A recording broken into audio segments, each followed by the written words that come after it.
ഇന്ന് ബെഡല്ലേ കൂടെ ഉണ്ടെന്ന് അമ്മച്ചി പറഞ്ഞു. ആ പക്ഷെ ജൂണിനെ മാത്രം ഇല്ലെന്നേ.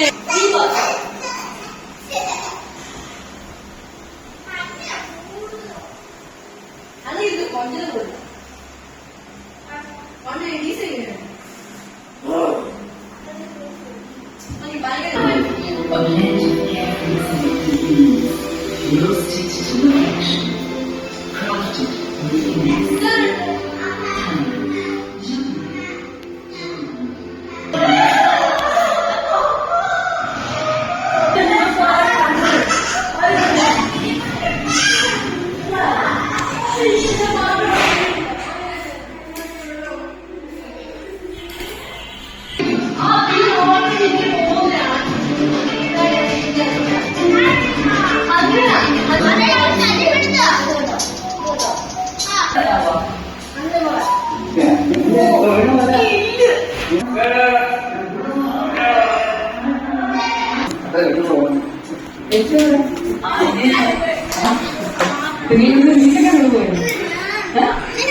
എനിക്കെന്നെ വരും.